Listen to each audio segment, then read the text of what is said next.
दोस्तों रिलायंस पावर की बात करें तो स्टॉक के अंदर फ्राइडे को लगभग 2% की गिरावट हुई। लेकिन क्या इस गिरावट का हमें फायदा उठा के इन्वेस्टमेंट करना चाहिए? क्योंकि रिलायंस पावर में बहुत ज़्यादा मजबूती देखने को मिल रही है। पिछले कुछ समय से देखें तो जो प्रमोटर है वो लगातार कंपनी को फिर से खड़ा करने की कोशिश कर रहे हैं। रिजल्ट भी काफ़ी बेहतर रहा है। यहाँ पे पॉजिटिव पहलू बहुत ज़्यादा है। जैसे कि इससे कंपनी फॉजिल फ्यूल्स और नॉन फॉजिल फ्यूल्स दोनों में ही काम कर रही है। और सरकार ने जिस तरह से इस समय रिन्यूएबल एनर्जी के लिए बहुत सारे राहत के द्वार खोले और दूसरी तरफ देखें तो कोल मिनिस्ट्री की तरफ से कहा गया है कि आने वाले समय में कोल डिमांड पीक पर होगी, यानी 2040 तक जितने भी कोल बेस्ड पावर प्लांट है वो बंद होने वाले नहीं है। तो ऐसे में रिलायंस पावर के दोनों ही हाथ में लड्डू है। तो ये जो छोटा पेनी स्टॉक जिसकी प्राइस एक समय 300 के आसपास थी, क्या ये आने वाले समय फिर से उस लेवल तक पहुंच सकता है? जानने की कोशिश करेंगे इस वीडियो के माध्यम से, और क्या इस पेनी स्टॉक में इन्वेस्टमेंट करना चाहिए। लेकिन फ्रेंड उससे पहले अगर आप पहली बार हमारे चैनल पे आए तो चैनल को सब्सक्राइब कर दीजिए, एक बेल आइकॉन दबा दीजिए ताकि जब भी नया वीडियो बने पहला नोटिफिकेशन आपको मिले। वीडियो पसंद आए तो लाइक से जरूर कीजिए। चलो फ्रेंड्स वीडियो स्टार्ट करते हैं। मैं हूँ आपका दोस्त एस बी दवे और हमारे अपने चैनल ऑनलाइन कमाई में आपका बहुत बहुत स्वागत है। तो सबसे पहले अगर हम रिलायंस पावर के कारोबार की बात करें तो स्टॉक की शुरुआत 21.40 पर हुई। शुरुआत तो पॉजिटिव हुई क्योंकि गुरुवार की क्लोजिंग 21.35 के आसपास थी। इंट्राडे में 21.50 का हाई भी बना, लेकिन वहां से ऊपर के लेवल से प्रॉफिट बुकिंग वजह से दबाव देखने को मिला और 20.70 का इसने लो बनाया। अंत में क्लोजिंग 20.90 के आसपास रही, जहाँ पे 2.11% की गिरावट देखने को मिली। वैसे इसकी परफॉर्मेंस देखे पिछले एक महीने की तो आप देख सकते हो कि सीमित दायरे में ही स्टॉक ने ट्रेड किया है। 9 नवंबर को जो इसकी प्राइस थी वो देख सकते हो कि 20.60 के आसपास थी, इंट्राडे में जो लो है। और आप ये देख सकते हो कि जो फ्राइडे की क्लोजिंग है वो भी 20.90 के आसपास रही, यानी उसी दायरे में इसने स्टॉक ने ट्रेड किया है। वैसे 20 से 22 के आसपास रहा है, यानी आप समझ सकते हो कि जो हाईएस्ट प्राइस अगर आप देखें तो 23.75 की प्राइस देखने को मिलेगी आपको 17 नवंबर को, यानी लगभग 23.25 तक गया। और अगर इस दरमियान अगर सबसे अगर आप लो प्राइस इसकी देखें तो ये आपको 10 नवंबर को दिखा देगी जब 20.5 के आसपास स्टॉक था, यानी 20.5 से 23.25 तक स्टॉक गया। तो एक मूवमेंट तो देखने को मिला, लेकिन ओवरऑल देखें तो स्टॉक उसी जगह पे आता हुआ दिखाई देंगे।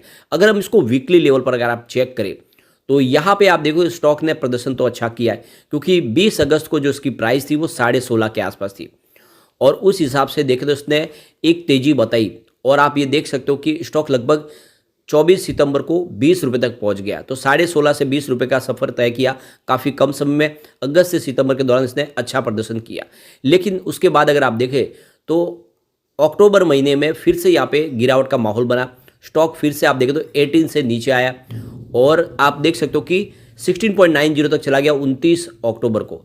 तो प्राइस जो 20 के ऊपर पहुंची थी वो नीचे आई, लेकिन नवंबर महीना काफ़ी अच्छा रहा जब 17 रुपये का स्टॉक 23.25 तक पहुंच गया। यानी आप देख लो कि बड़ा एक जंप देखने को मिला, नवंबर महीने में काफ़ी अच्छा प्रदर्शन किया। अगर हम इसको मंथली लेवल पर अगर देखें तो इस स्टॉक ने एक अच्छी तेजी बताई है। आप देखो कि नवंबर में जो इसकी 2022 में इसकी प्राइस 16 रुपये के आसपास थी, उसमें फिर लगातार गिरावट का माहौल बनने लगा, स्टॉक काफ़ी नीचे आया। और आप देख दो कि मार्च 2023 तक स्टॉक है जो आप देखें तो 9 रुपये के आसपास पहुंच गया, यानी 9.90 के आसपास प्राइस थी मार्च 2023 की इसकी। तो एक बड़ी गिरावट हुई, यानी 16 रुपये से स्टॉक आ गया 9 रुपये के आसपास मार्च में। लेकिन उसके बाद में स्टॉक ने जब दौड़ना शुरू किया तो लगातार दौड़ा। ये 10 रुपये से जो स्टॉक ने दौड़ना शुरू किया तो आप देखें कि नवंबर तक ये लगभग आपको 23.24 तक जाता हुआ दिखाई देगा, यानी बहुत शानदार सफर तय किया इसने। तो अब एक फिर से तेजी के लिए स्टॉक तैयार हो चुका है। और उसके पीछे वजह यह है कि जो रिजल्ट रहा है Q2 का काफ़ी बेहतर रहा है। रेवेन्यू अगर आप देखें तो 2.05 थाउजेंड करोड़ के आसपास, जहाँ पे 10.11% की ईयर बेसिस पे हमें वृद्धि देखने को मिली। नेट इनकम -237.76 करोड़ के आसपास रही, जहाँ पे 30% की ईयर बेसिस पे हमें यहाँ पे वृद्धि होती हुई दिखाई देगी। यहाँ पे आपको रिकवरी होती हुई दिखाई देगी।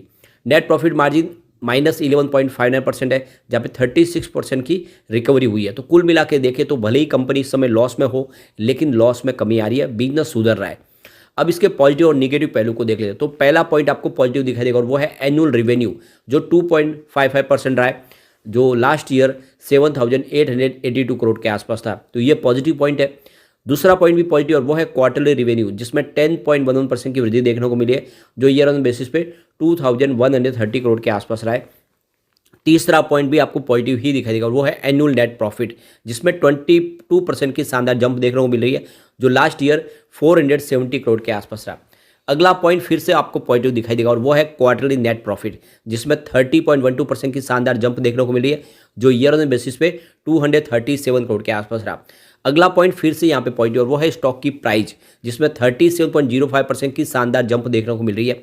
इसके बाद एक पॉइंट आपको निगेटिव दिखाई देगा और वो है प्राइस टू अर्निंग रेशियो, जो इसका -15.81 है। यह एक निगेटिव पॉइंट बन रहा है इसके लिए।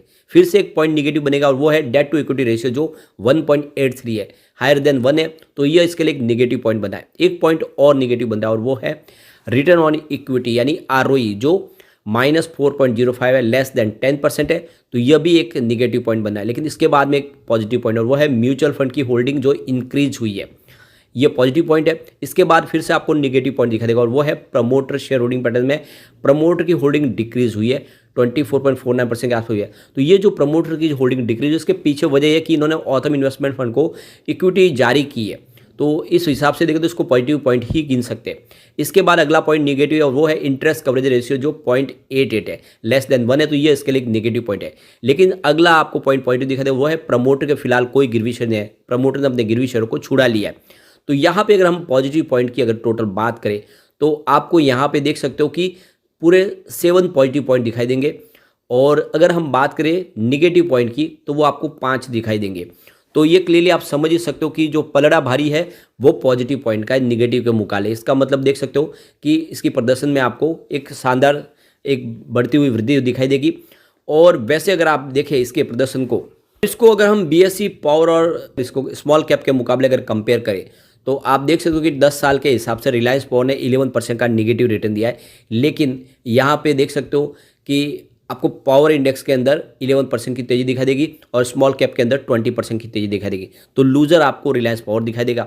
अगर हम बात करें 5 ईयर की तो 7% का निगेटिव रिटर्न दिया रिलायंस पावर ने, जबकि पावर इंडेक्स में 19% की तेज़ी बनी है और स्मॉल कैप में 22% की तेज़ी है। तो विनर आपको यहाँ पे बिल्कुल पावर इंडेक्स दिखाई देगा और लूजर्स रिलायंस पावर दिखाई देगा। लेकिन 3 ईयर के हिसाब से रिलायंस पावर ने 87% का शानदार रिटर्न दिया है, जबकि इस दौरान अगर आप देखें तो BSE पावर इंडेक्स के अंदर यहाँ पे 33% की तेज़ी बनी है और स्मॉल कैप के अंदर 34% की तेज़ी है। तो विनर आपको 3 ईयर के हिसाब से रिलायंस पावर ही दिखाई देगा।